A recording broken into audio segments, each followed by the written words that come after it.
오늘 말씀은 제목입니다. 믿는 자에게 주어진 어떤 법적인 권세가 있다는 겁니다. 법적 대리권이 있는데 예수님으로부터 물려받은 대리권을 어떻게 하면 실제적으로 사용할 수 있을까 이런 얘기를 늘 고민하고 우리 가운데 하나님의 말씀이 실제가 되는 그런 어떻게 하면 쉽게 할 수 있을까. 근데 매일 똑같은 얘기를 계속 하고 있는 것입니다. 오늘은 부활절이니까 다음 슬라이드 주십시오. 로마서에 보면 6장 4절에 그러므로 우리는 세례를 통하여 침례를 통하여 그의 죽으심과 연합함으로써, 그러니까 예수님과 우리가 연합되어 있다는 뜻입니다. 우리가 그와 함께 묻혔던 것입니다. 죽었대요. 우리가 옛사람이 죽었대요. 예수님과 함께 예수님이 십자가에 달리시는 순간 우리의 옛사람, 우리의 영적으로 죽을 수밖에 없는 것들이 예수님과 함께 죽었다고 합니다. 그것은 그리스도께서 아버지의 영광으로 오타가 있네요. 말미암아 죽은 사람들 가운데서 살아나신 것과 같이 우리도 또한 새 생명 안에서 살아가기 위함입니다. 다음 슬라이드 주십시오. 우리가 그의 죽으심과 같은 죽음을 죽어서 그와 연합하는 사람이 되었다면 우리는 부활에 있어서도 또한 그와 연합하는 사람이 될 것입니다. 성경은 분명히 얘기하고 있습니다. 예수님께서 부활하신 것처럼 우리도 다 부활할 거라고. 근데 지금은 몸에 대해서 얘기하고 있고 우리가 새 생명을 가지고 다시 태어난 것은 영에 대한 얘기입니다. 근데 항상 문제는 이 혼이죠. 그래서 우리는 이미 부활을 했어요. 영의 부활이 이루어진 것이죠. 그러나 혼의 부활은 진행되고 있고 몸의 부활은 예수님 오실 때, 다시 오실 때 완성이 될 겁니다. 다음 슬라이드 주십시오. 그래서 우리의 부활, 구원이라고 표현을 하기도 하고 또 다른 표현은 부활이라고 표현을 해도 과하지 않다는 것입니다. 예수님과 함께 우리의 옛사람이 죽었고 예수님께서 부활하실 때 영과 혼과 몸이 예수님이 부활하신 거죠. 예수님의 몸만 부활하신 게 아니에요. 예수님의 영이 다시 만들어지신 거예요. 그래서 영과 혼과 몸이 다시 만들어지신 거예요. 예수님이 죽으셨다가 지옥에 내려가셔서 완전히 죽으셨어요. 우리 대신 전부 다 우리와 함께. 그런데 다시 부활하셨다고요. 그 영이 부활하셨고 혼이 부활하셨고 몸이 부활하셨어요. 이 부활은 구원이라고 우리는 표현을 하지만 그래서 우리가 예수님 믿을 때 우리는 부활한 거예요. 우리의 영이. 우리의 몸은 아직 그대로 있잖아요. 근데 우리의 속사람이, 우리 영이 부활을 했다고요. 구원받았다. 그 말이죠. 예수님도 부활하셨고 우리도 부활한 거예요. 제가 깊이 묵상을 해보니까 오늘 부활절이라 여러분에게 말씀드립니다. 여러분의 영은 오늘 예수님과 함께 예수 믿을 때 부활한 것입니다. 여러분의 혼은 지금 부활하고 있어요. 이렇게 계속 변하고 있죠. 몸은 나중에 예수님과 함께 예수님께서는 이미 몸도 부활하셨고 우리는 그분을 따라서 연합되었기 때문에 결국에는 우리 몸도 부활할 거라는 것을 우리는 알고 있고 믿고 있고 확신하고 있는 것이 구원의 확신인 것입니다. 우리의 구원의 확신은 이 영혼, 몸 모든 분야에 확신이 있는 거예요. 우리가 거듭났기 때문에 우리의 영이 이미 거듭난 것, 구원받은 것을, 부활한 것을 확신하시기 바랍니다. 다음 주십시오. 에베소서에도 범죄로 죽은 우리를 그리스도와 함께 살려주셨습니다. 우리 몸은 그대로인데 무슨 말씀입니까? 뭐가 부활했다고요? 영이 살아났다는 거예요. 영이 부활했다는 거예요. 그리스도와 함께. 그러니까 이해가 되는 거죠. 성경 말씀이 어떨 때는 이해가 안 될 때 있어요. 근데 우리가 영혼 몸의 관점에서, 영의 관점에서 성경을 보면 이해가 된다는 거예요. 지금 무슨 얘기를 하고 성경이 하고 있는지.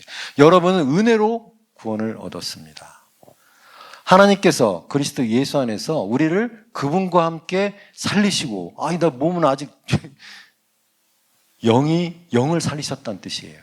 예수님께서 영이 부활하신 것처럼 우리도 그분을 믿을 때 영이 살아났다는 거예요. 영이 다시 만들어졌다는 뜻입니다. 성경은 그걸 얘기하고 있어요. 몸이 다시 살아난 게 아니에요. 좀 이따가 살아날 거잖아요. 몸은 하늘에 함께 앉히셨습니다. 우리 몸이 거기 가 있는 게 아니잖아요. 예수님과 함께 연합되어 있기 때문에 예수님이 거기 계시기 때문에 우리도 거기 있는 거예요. 연합돼서 한 몸이기 때문에 하나이기 때문에. 그런데 영이 그분과 지금 우리 영이 여기 있는 것 같지만 예수님과 하나란 뜻이죠. 우리 자녀가 우리하고 떨어져 있지만 우리하고 하나예요. 하나. 부부도 하나죠. 부부도 떨어져 있지만 하나예요. 하나. 그와 같은 개념입니다. 그리고 성경을 영의 관점에서 잘 보시면 이해하기 쉽다. 다음 주시고.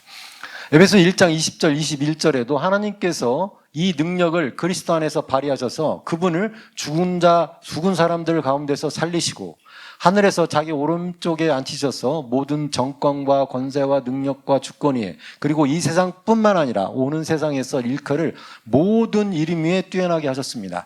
예수님을 부활하게 하셔가지고 예수님은 영광과 몸이 다 부활하셨죠. 그렇게 하셔서 그 이름을 모든 권세, 모든 정권, 능력, 주권 위에 예수의 이름이 가장 뛰어나게 하셨다는 거예요. 모든 이름이 예수의 이름에 무릎을 꿇게 하셨다는 겁니다. 참으로 놀라운 일이죠. 다음 슬라이드 주십시오. 그런데 더 놀라운 것은 이제 교회에 대해서 얘기하고 계십니다. 하나님께서는 만물을 그리스도의 발 아래 굴복시키시고 그분을 만물 위에 교회의 머리로 삼으셨습니다. 교회는 그리스도의 몸이요 만물 안에서 만물을 충만케 하시는 분의 충만함입니다. 예수님께서 교회의 머리가 되셨다는 것이죠. 모든 하나님께서 모든 권세를 예수님께 주셨는데 그 예수님이 교회의 머리시란 뜻이에요. 머리란 뜻이죠. 그러니까 교회는 예수님의 권세를 그대로 가지고 있는 거예요. 한 몸이니까. 예수님은 머리시고 우리는 지체이기 때문에 몸이죠. 이 몸도 같은 권세를 가지고 있는 거예요. 머리가 권세를 가지고 있으면 몸도 권세를 가지고 있는 거예요. 근데 예수님의 몸은 지금 하나님 우편에 계세요. 그럼 이 땅에서 그 권세를 사용할 사람들은 우리란 뜻입니다.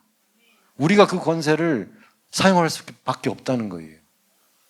그래서 우리는 그런 법적인 대리권을 가지고 있다. 예수님께서 가지고 계신 그런 권세, 만물을 통치하는 권세, 그 이름의 높은 권세가 예수의 이름의 권세가 우리에게 이 땅에서 우리에게 주어진 그런 법적인 대리권을 가지고 있다는 뜻이에요. 우리가 거듭날 때 이미 그 권세가 우리에게 주어졌다는 뜻입니다. 그래서 우리가 항상 승리자라고 얘기하고 또 우리는 그런 하나님의 자녀의 권세를 가지고 있다고 하고 예수의 이름의 권세를 가지고 있다고 얘기하는 것입니다. 그것은 성경에 나와 있는 것처럼 그분과 우리가 하나이기 때문에 그렇습니다. 연합돼 있죠. 그래서 그분이 부활하신 것처럼 우리도 부활했기 때문에 그래요. 넘겨주십시오. 예수님은 그분의 이름을 사용할 수 있는 법적인 권리를 믿는 모든 사람, 교회에게 주셨다는 것입니다. 우리는 법적으로 2000년 전에 예수님께서 이루신 그 법적인 권리가 우리가 예수를 영접할 때 우리에게 주어졌다는 것이에요. 예수님을 믿는 자에게 대리권, 예수님에 대한 대리권, 대사권, 이것을 주셔가지고 예수의 이름으로 믿는 자의 입술에 있는 그 이름에 모든 귀신과 모든 능력이 복종하도록 하셨습니다. 라는 거예요. 교회에게 이런 권세를 주셨기 때문에 우리에게 주셨어요. 그래서 우리가 이런 권세를 사용해야 된다는 거예요. 사용해야 된대요. 이 땅에서. 주님 곁에 가면 소용없잖아요. 이 땅에 있을 때 우리가 사용하는 거예요. 우리의 예수의 이름의 권세를, 통치권을. 그래서 최대한 사용해야 돼. 어떤 사람은 많이 사용하고 어떤 사람은 조금 사용하고 하지 말고 최대한 많이 사용하시기 바랍니다.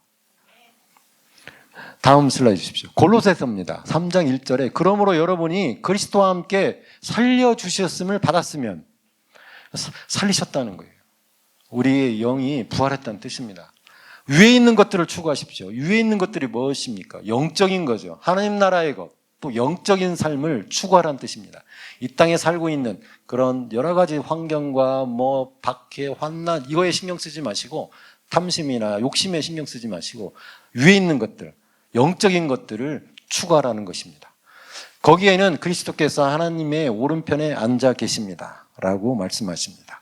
그분이 오시면, 예수님이 오시면, 다음 슬라이드 주시면 우리가 여러분이 골로새 3장 4절에는 여러분의 생명이신 그리스도께서 나타나실 때, 그분이 다시 오실 때 여러분도 그분과 함께 영광에 쌓여 나타날 것입니다.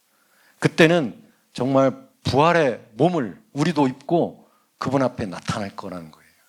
이게 우리의 소망이죠. 우리의 소망은 그분이 왔을 때 완성이 됩니다. 그래서 우리 몸은 그분이 오셨을 때 부활의 영생의 몸을 입는 거예요. 그게 우리의 소망이죠. 우리의 영은 이미 부활했습니다. 다음 슬라이드 주십시오. 그러면 우리가 오늘 지혜에 대해서 3번 8장에서 이렇게 봤어요. 지혜는 과연 무엇일까? 여러분 계속 이번 주에 지혜에 대해서 묵상하시기 바랍니다. 이 지혜는 어떤 존재 같아요. 지혜의 영이라고 표현을 하잖아요. 성경에 지혜와 계시의 영을 주셔서 지혜도 영이라는 뜻입니다. 어떤 존재를 얘기하고 있는 거예요. 그런데 이 지혜는 하나님께서 세상을 창조하실 때 옆에 있었대요. 그래서 창조에 뭐라고 표현을 했냐면, 그죠? 성경에 창조의 명공이 되었다라고 잠언 8장 30절에 나오잖아요. 그래서 하나님께서 세상을 말씀으로 창조하실 때 이 지혜가 관여를 했다는 것입니다. 그래서 지혜는 지식을 사용하는 능력입니다. 지식을 사용하는 능력이죠. 우리는 무슨 일을 할 때 우리 지식들을 많이 사용합니다. 우리가 일할 때도 그렇고 섬길 때도 그렇고 우리가 알고 있는 지식으로 일을 합니다. 뭔가를 해요. 근데 그 지식을 어떻게 사용하느냐가 굉장히 중요하다는 뜻입니다. 하나님께서도 수많은 지식이 계셨을 거예요. 하나님 안에. 근데 그것을 어떻게 사용하느냐. 이 지혜가 관여를 했다는 것입니다. 땅을 이렇게 만들자, 하늘을 이렇게 만들고 또 경계를 어떻게 만들고, 이거는 다 지혜가 한 것이 아닌가, 이런 생각이 듭니다. 그래서 하나님의 생명에 대한 지식 우리는 가지고 있어요. 하나님의 생명이 우리 안에 있다는 지식을 가지고 있어요. 하나님의 의를 가지고 있다는 지식이 우리 안에 있어요. 그 예수의 이름의 권세가 어떤 건지 그거에 대한 지식도 우리는 가지고 있어요. 우리가 그 지식을, 예수님께서 십자가에서 마귀를 멸하셨다는 지식도 우리는 가지고 있어요. 부활하셨다는 지식도 가지고 있어요. 그리고 하나님의 말씀이 우리 가운데 어떤 능력을 나타냈는지 우리는 들어서 알고 있고 체험해서 알고 있어요. 이런 지식들을 과연 어떻게 사용할 거냐, 이게 우리의 몫이죠. 우리의 몫입니다. 그게 바로 지혜죠. 우리가 가지고 있는 지식들을 어떻게 사용할 거냐. 근데 이거는 굉장히 의식적으로 해야 한다는 것입니다. 근데 이게 자꾸 까먹어요. 죄송합니다. 우리 여러분들이 가지고 있는 온갖 지식, 저로 얘기하면 의학적 지식이 있어요. 지식이 잔뜩 쌓여 있어. 뭔가 잔뜩 쌓여 있는데 이것을 어떻게 사용할 거냐는 너무 다른 문제예요. 지식을 많이 가지고 있으면 많이 사용할 수 있지만 잘못 사용하면 차라리 모르면 못해. 이 지식을 사용하는 것은 굉장히 중요하다는 것입니다. 의도적으로 해야 한다는 거예요. 내가 이걸 어떻게 지혜롭게 지혜의 영으로 사용할 것인가는 우리의 영이 결단하는 거예요. 우리 영이 결단해야 돼요. 정말 제대로 사용해야겠다라는 결심이 있어야 한다는 뜻입니다. 그러면 저는 두 가지로 딱 요약을 합니다. 첫 번째, 우리 혼을 건드려야 돼요. 우리 생각을 바꿔야 돼요. 우리가 하나님의 말씀을 생각으로 제안할 때 열매를 맺지 못합니다. 아까 가시덤불처럼. 우리 생각들을 오픈해야 돼요. 열린 마인드를 가져야 돼요. 열린 생각을 가져야 돼요. 열린 생각을 가져야 돼요. 그래서 내게 능력 주신 자 안에서 내가 모든 걸 할 수 있다라고 하는 말씀을처럼 우리의 생각을 오픈해야 돼요. 그래야 지혜의 능력을 사용할 수 있는 거예요. 두 번째는 우리의 말이에요. 혼적인 영역에서는 우리의 생각을 바꾸는 거고, 육적인 면에서는 우리의 말을 바꾸는 거죠. 하나님의 말씀으로 권위 있는 말을 하는 거예요. 하나님의 말씀에는 권위가 있어요. 능력이 있고 권위가 있는데, 권위 있는 사람처럼, 왕처럼, 대통령처럼 말을 하는 거죠. 하나님의 자녀답게. 질병은 사라져라, 이렇게. 나가라, 아웃, 이렇게. 권위를 가지고 말씀하십시오. 제발 나가줄래? 이렇게 말씀하지 마시고, 제발 이렇게 해줄래? 이렇게 하지 마십시오.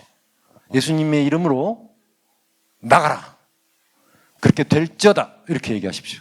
우리 말에는 권세가 있다는 뜻입니다. 우리의 생각을 바꾸시고, 생각을 오픈하시고, 하나님의 말씀이 열매 맺을 수 있도록 우리의 생각을 오픈하시고 우리의 말을 권위 있게 하십시오. 그럴 때 법적인 대리권이 실제적인 대리권으로 우리 안에서 행사하게 될 것이에요. 법적으로는 우리가 하나님의 자녀라는 건 너무나 잘 알고 있습니다. 그러나 하나님의 자녀답게 사는 건 또 다른 문제예요. 실제적인 것이죠. 이 실제적인 권세를 누리고 사시기 바랍니다. 여기까지입니다. 기도하시겠습니다. 하나님 아버지 감사합니다. 오늘은 부활절입니다. 예수님께서 큰 희생을 치르시고 부활하셨습니다. 예수님의 그 영광과 몸이 우리를 위해서 부활하셨습니다. 우리가 예수님을 영접할 때 우리의 영이 부활한 것을 오늘 알았습니다. 우리는 우리의 생각을 바꿀 것입니다. 또 우리의 말을 하나님의 말씀으로 권위 있게 사용할 것입니다. 하나님 아버지 감사합니다. 예수님의 이름으로 기도하였습니다. 아멘.